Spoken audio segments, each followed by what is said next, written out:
This video was sponsored by Enhance, Neowatt, A Better Road Planner, Elbilmek, Kempower and Bilkomponenter. Yo, what's up? We're getting ready for one last 1,000 kilometer challenge before I go to Thailand. And this time it's going to be with the KGM Musso EV. It's actually a relatively affordable pickup truck, cost only 470k NOK in Norway. And then the competitor kinda is Maxus e-Terra 9. Okay, has a bigger battery, it's a bigger car, you can tow more, but it costs 750 versus 470. That's pretty big difference. And then also you have the F-150 Ford that is over $1 million NOK. So this is half the price of F-150. Can it actually beat or match the F-150 in 1,000 kilometer challenge?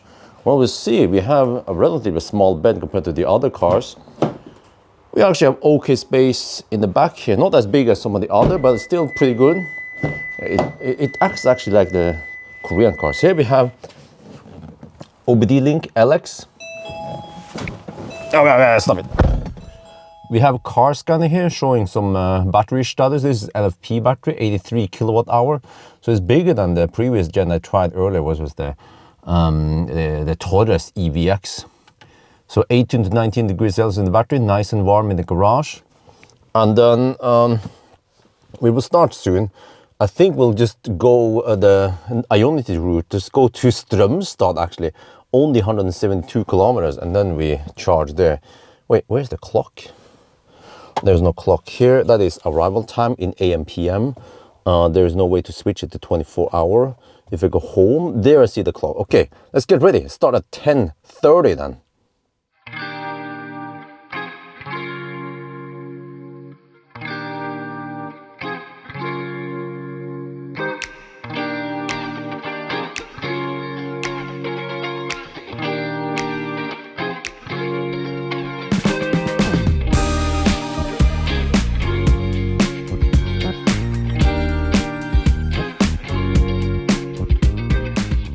We're now at Ioniq Strømstad.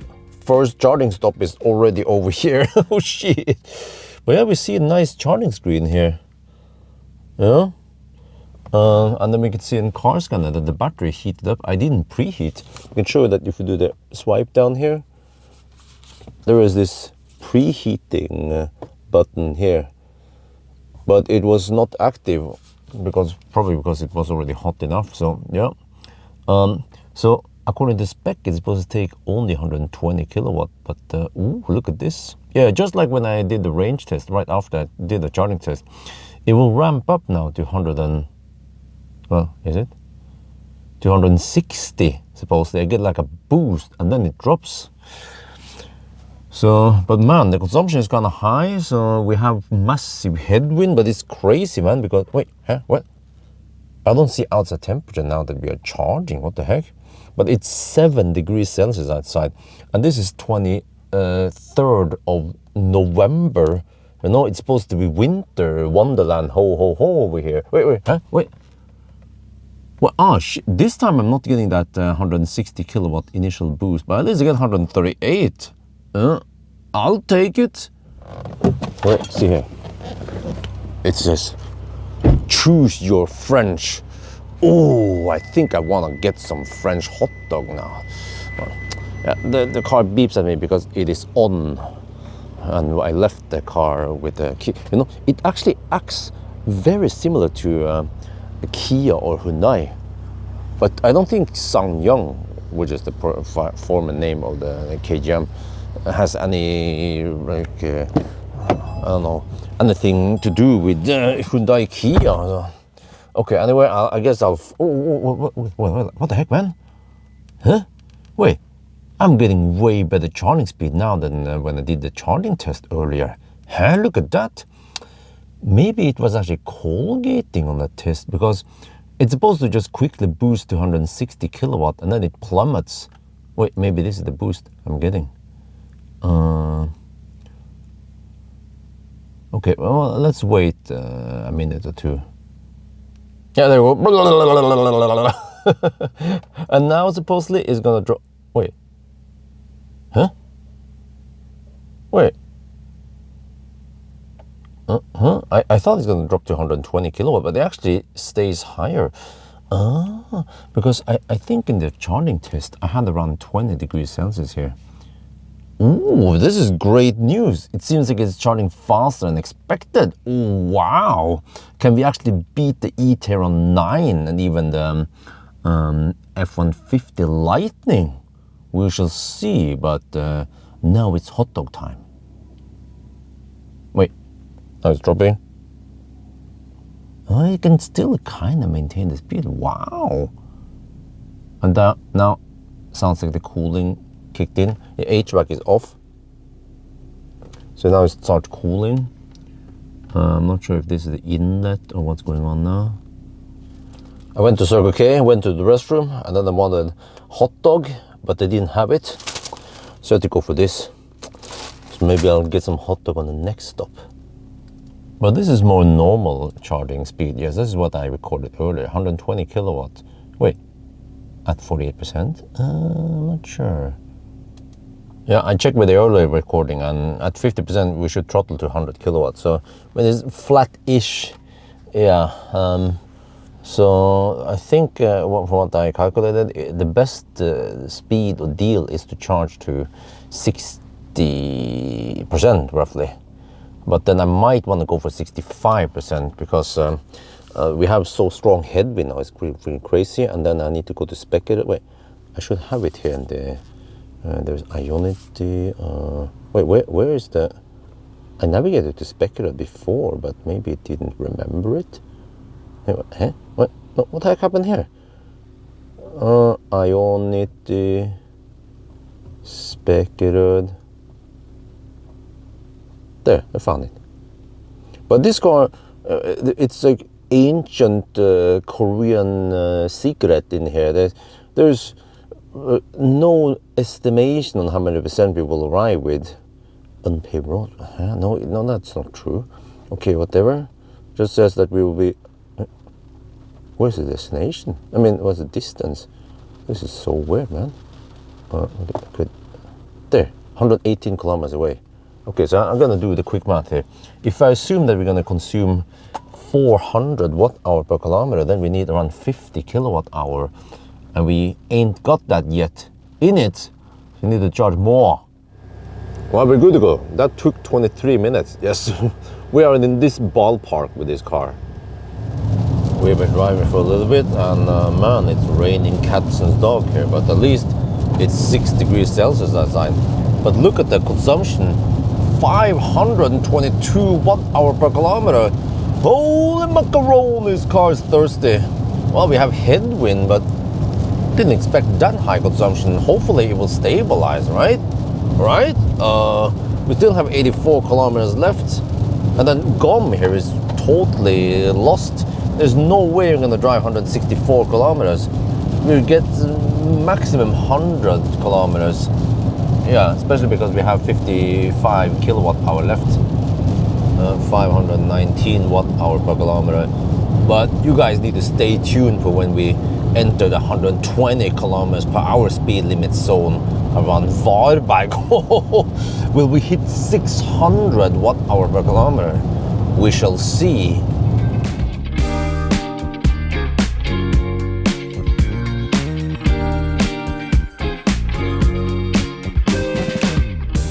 What the heck?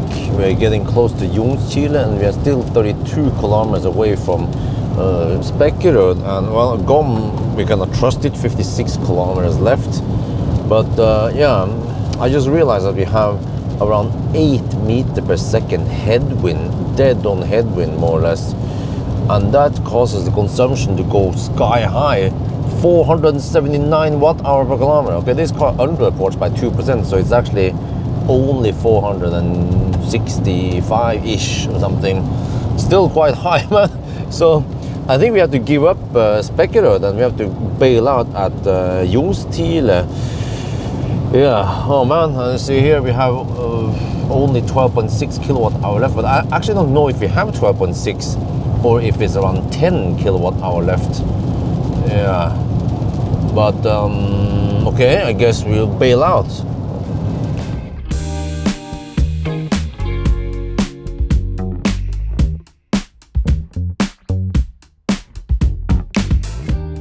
Oh yeah, we're charging now. Yeah, better safe than sorry. Around with 10%. We're not gonna make it to speculative, but no big deal because we need to drive 131 kilometers via Göteborg and then to Varberg. So yeah, I guess we'll go for 65% again. But wait, why are we not getting 130 kilowatt now? Wait, maybe it's because. Is it because the cooling is active? I'm not sure. Okay, let's turn off HVAC for now then. Okay, it has a slow ramp up. Oh, okay, that's what's happening. But I see that once this hits 45 degrees, then I'm not sure if it will overheat. Okay, but I'll show you guys here. Plock, yeah, what used to be Shell.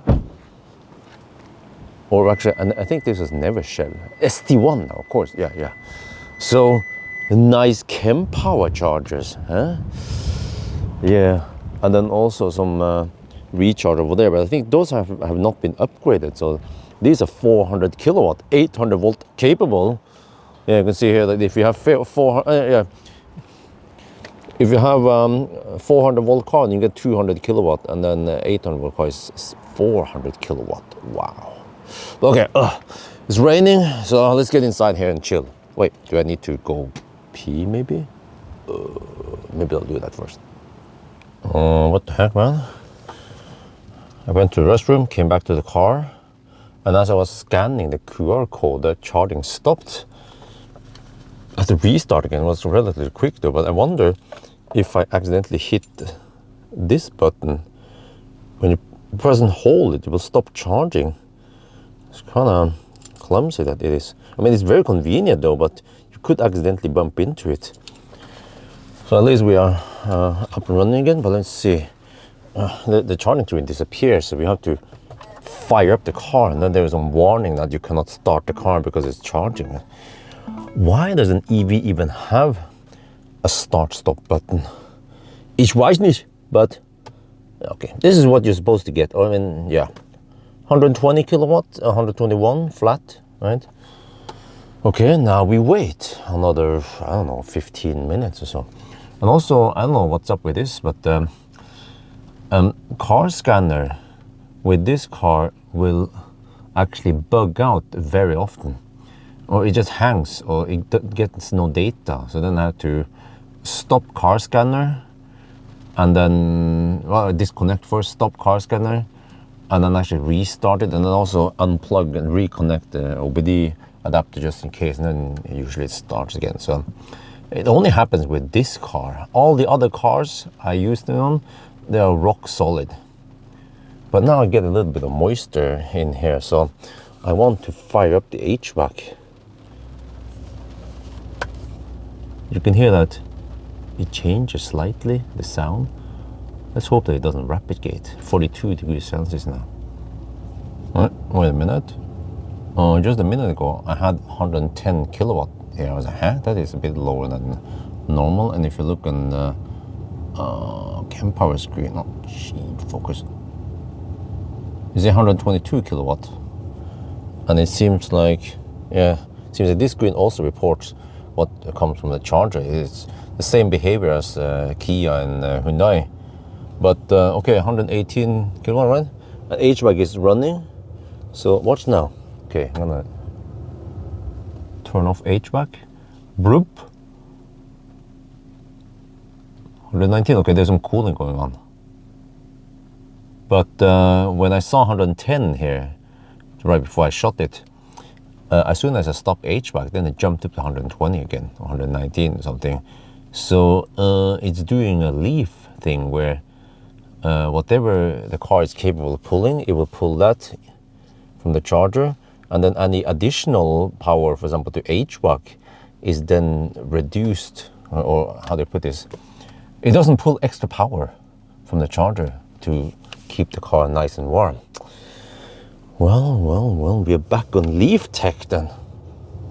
Look here, happened again. 111 kilowatt, 120 from the charger. Stop HVAC. Stop HVAC. Yeah, you see? If I didn't catch it on camera, you wouldn't believe me.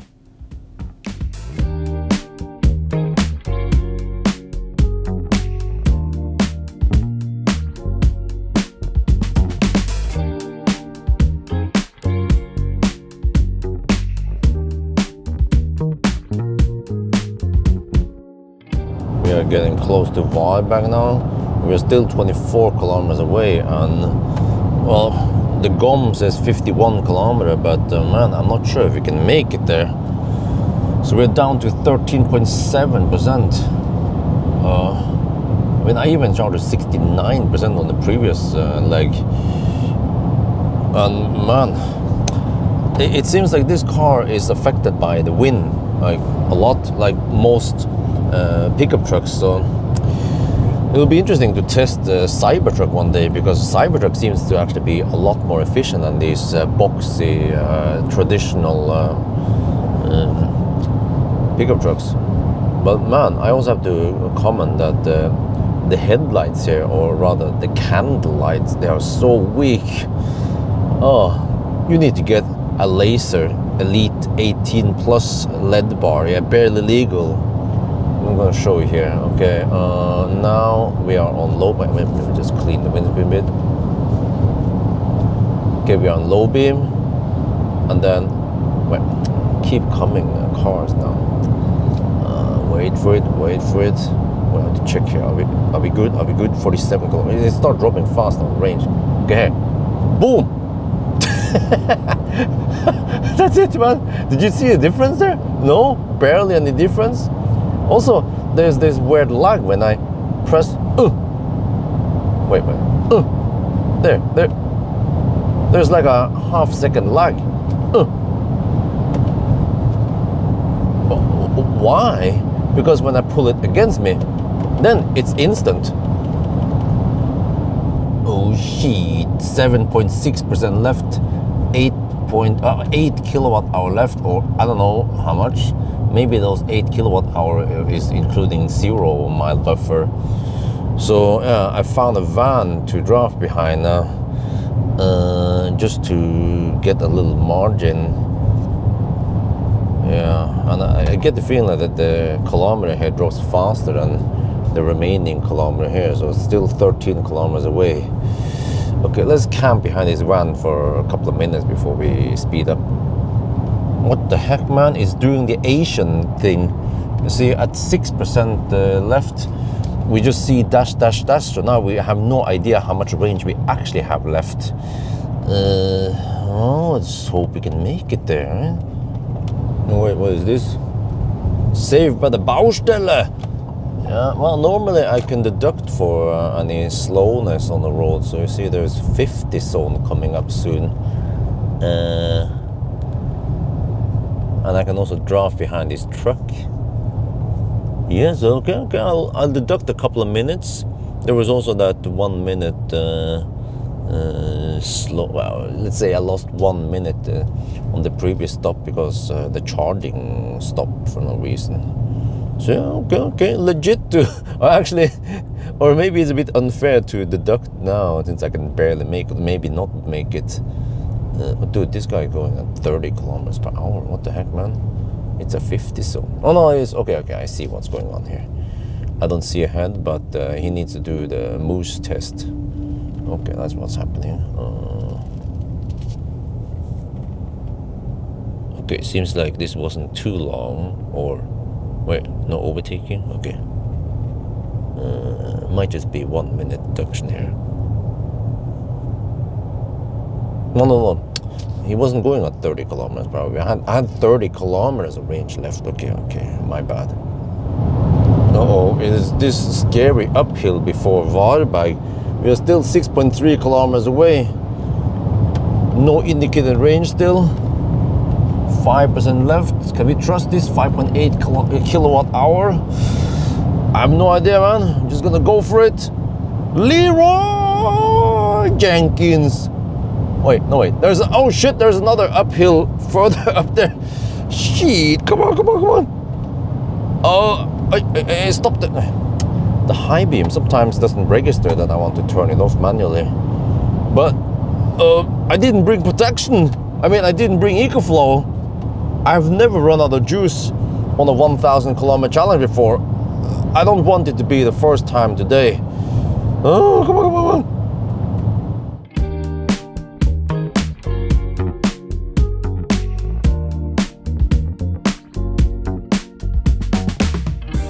Oh man, still no indicator range left. 3%. Oh, wait, there is a blockage here. Look at that. Oh, come on, don't die. Don't die now. Oh shit. Yeah, I made it there. I made it there. Yippee-ki-yay, mother trucker. Oh yeah, oh yeah. We're in sanctuary. Oh man. You know, I realized that I kind of want to stick with Ioniq and supercharger because they are the cheapest. If I go for Circle K or Recharge, they cost almost twice as much. And with this thirsty beast from the east, then I'm gonna go bankrupt by the time I finish 1,000 kilometer. Okay, it starts kind of slow-ish in the beginning. Wait. The CAN bus. What, did it die again? Shit, man. The thing keeps dying. And then the problem is that...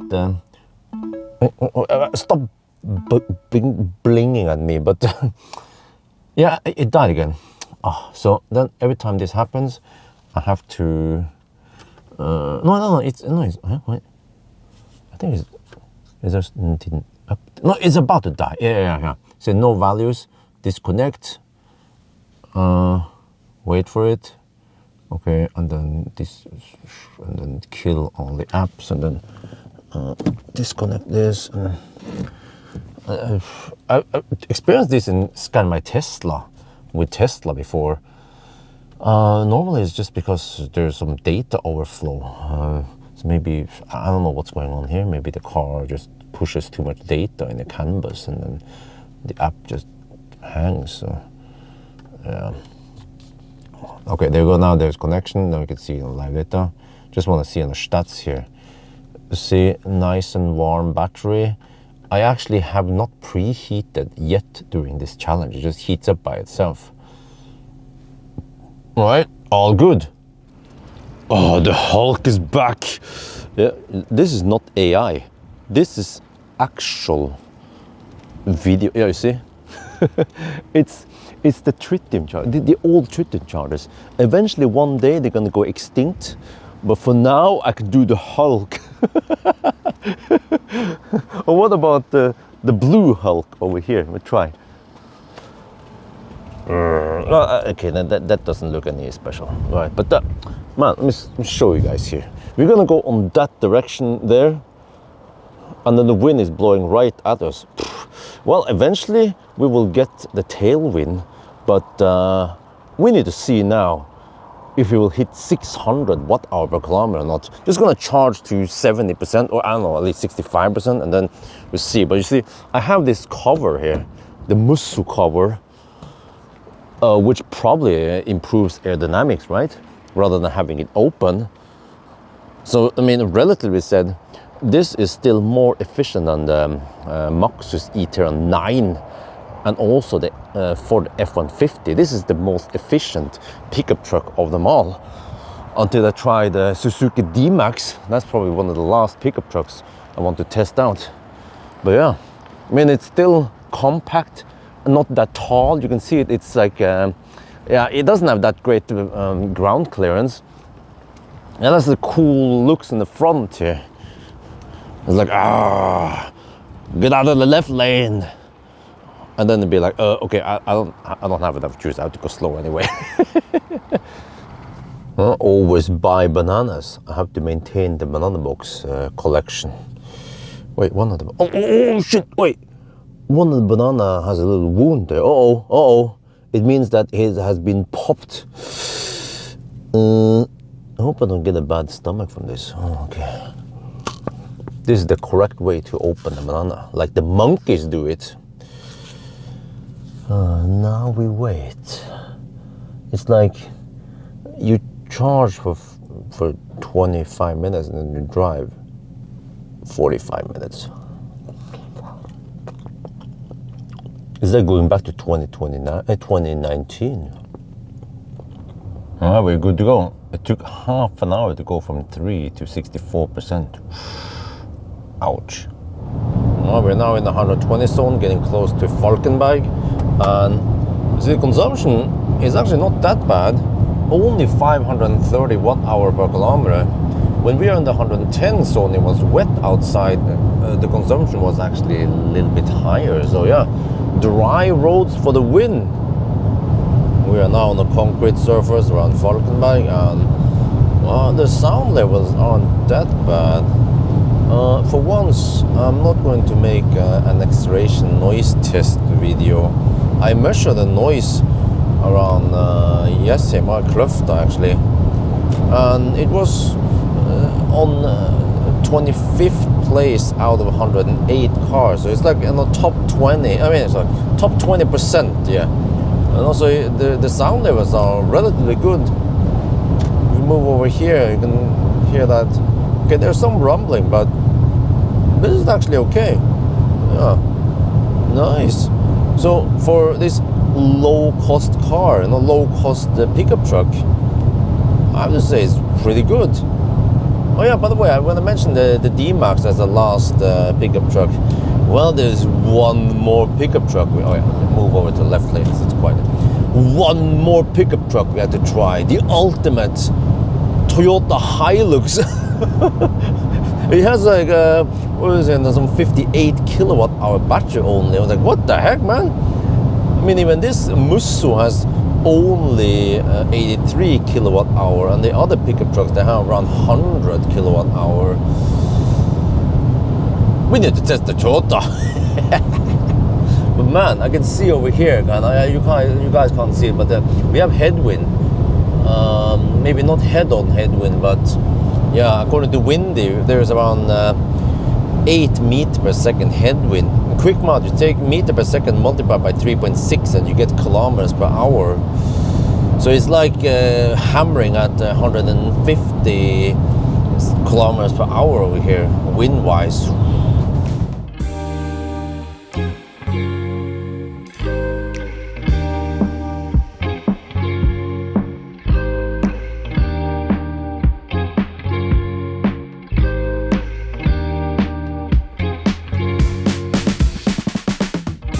We are now at supercharger Melbystrand V4, and then just like every time, boom. Well, okay.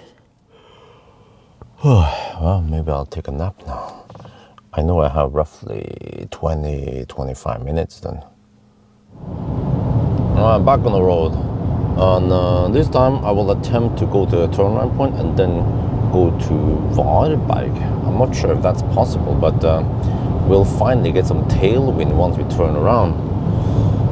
So yeah, I charged to 70%, took another half an hour.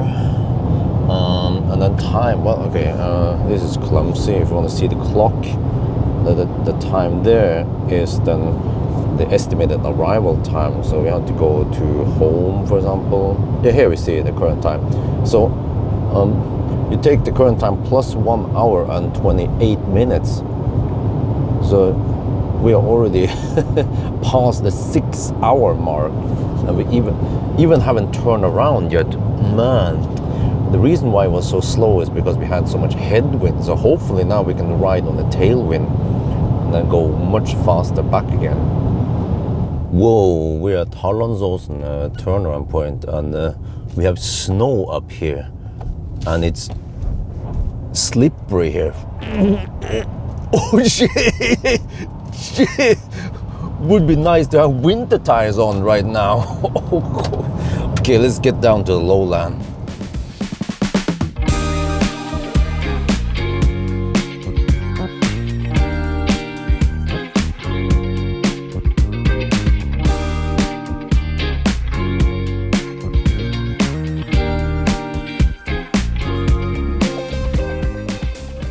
We are back at Ioniq, Varberg. We're gonna take a nap. I didn't actually take a nap on the last stop. So, yeah, based on 9%, 25 minutes, right? Stop. But I haven't found out where the heck the seat memory is, if there is any. So if I want to recline, well, I might as well use this seat then. You see, I can. Oh, okay, it kind of reclines quite far. Look at that. Wow. Comfy seats. There, wow. And then I always bring the storm bag pillow. Wow, this is amazing. I can lay down almost flat. Well, I have some camera bags here. Not sure how you can see it, but well, let's try to get some naps. I have to set the clock and then, yeah.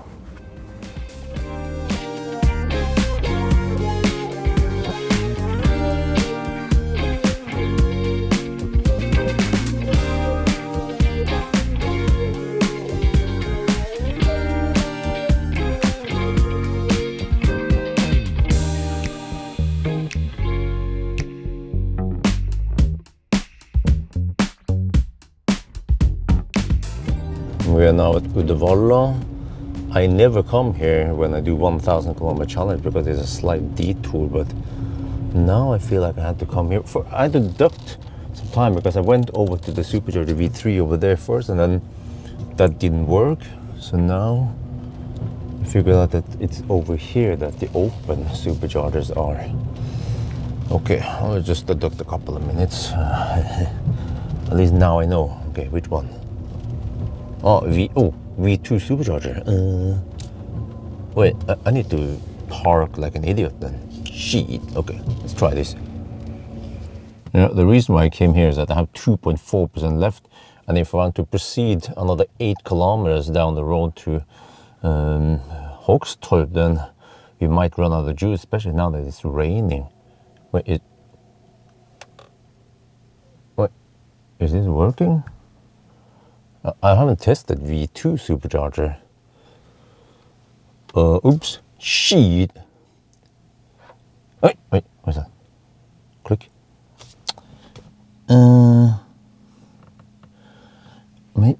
Okay, I need to retry again. Never mind. This car is so slow to handshake.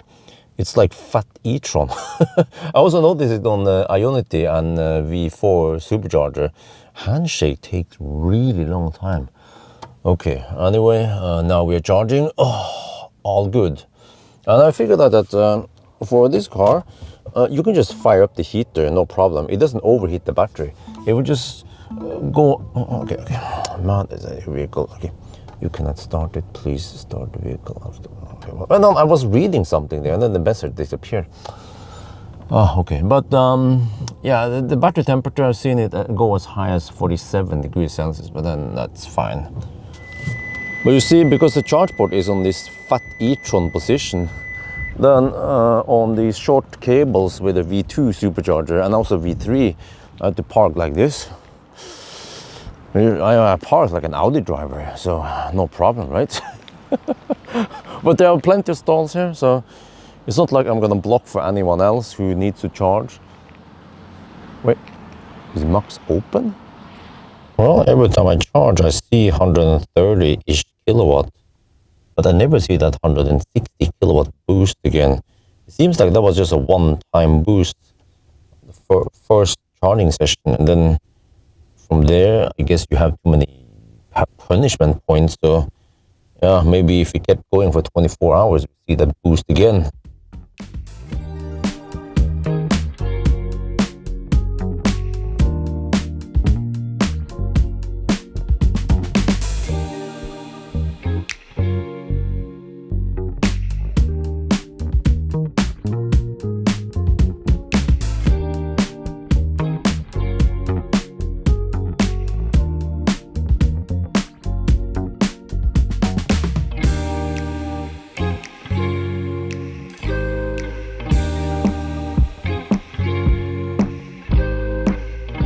This is it, the last charging stop.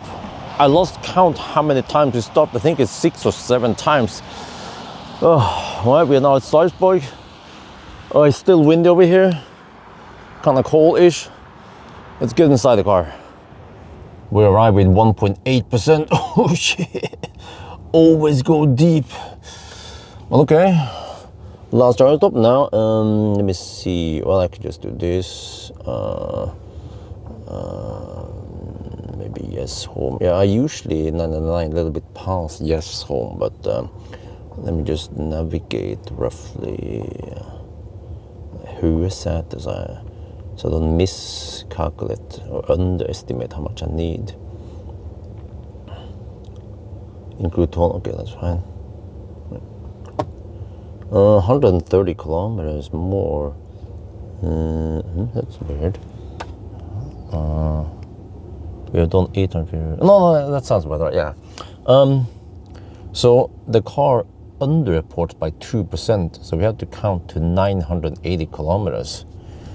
So that means charging 130 kilometers. Yeah, okay, but via Oslo here, it has to be slow anyway. So then we probably need around 65% then. But when it comes to time now, wait, no, that's the arrival time. Okay, that's always clumsy. You see here 9:14. We count current time plus 1 hour and 25 minutes. So we're already at 10:40. Oh, we are not done yet.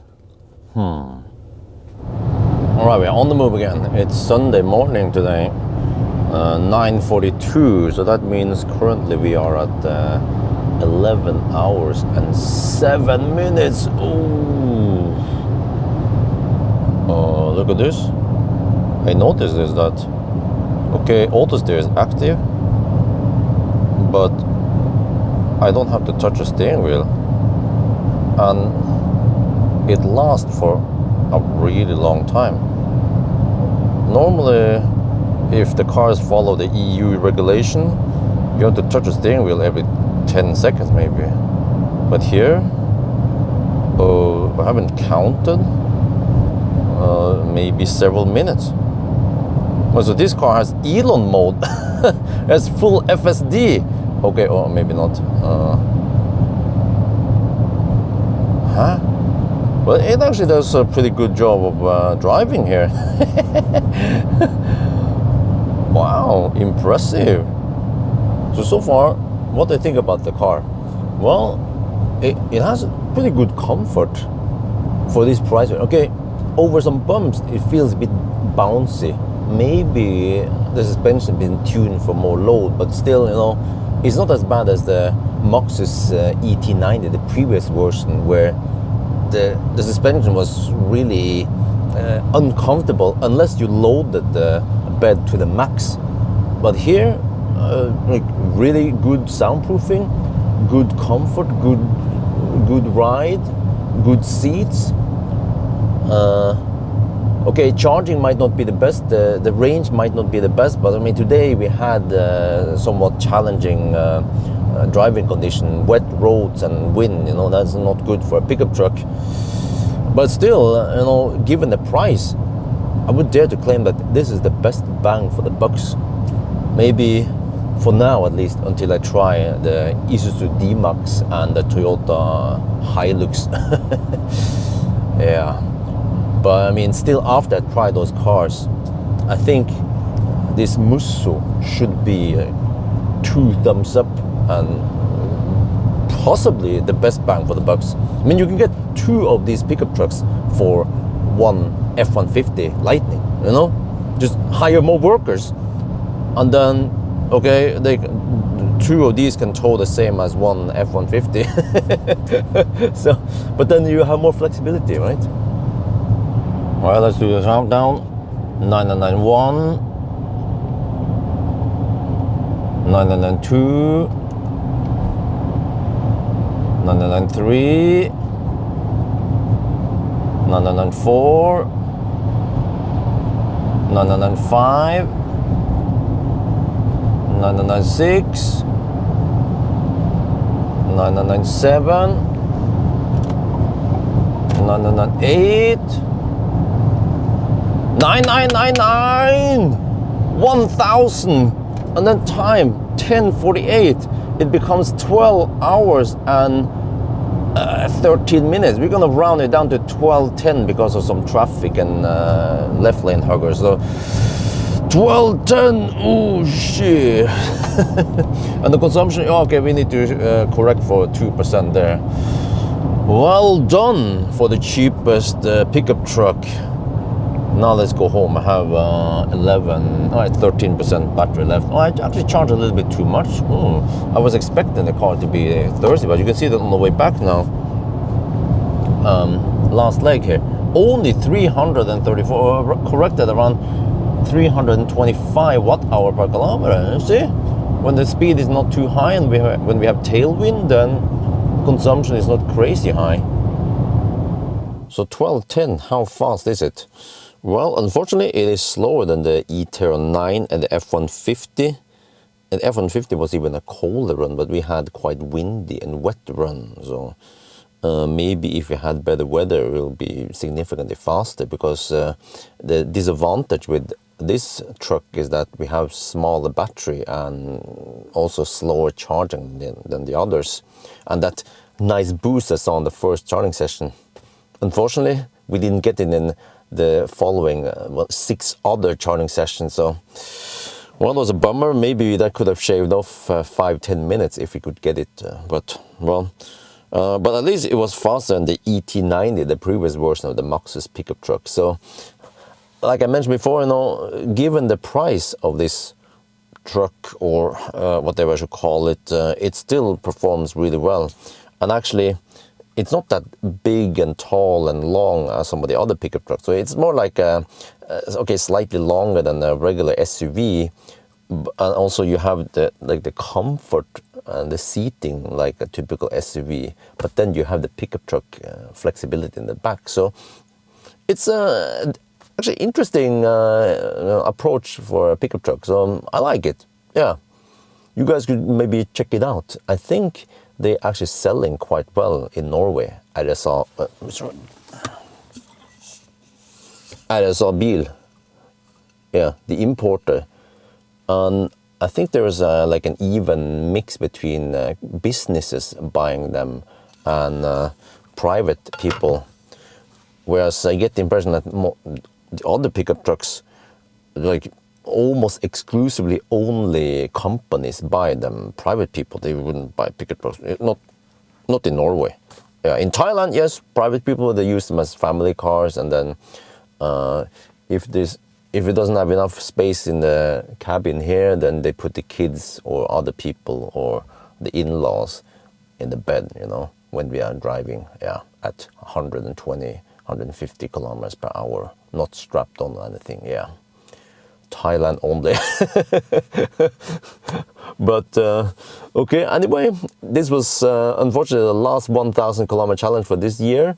Next time I will have 1,000 kilometer challenge will probably be mid-February next year, and needless to say, it is impossible to do a 1,000 kilometer challenge in Thailand, simply because of traffic, the road layout, the working stoplights in the middle of the autobahn, so yeah. But there'll be other stuff, like green Fanta. So that's gonna be for now. I hope you guys enjoyed this video. As always, thank you for watching, and talk to you later.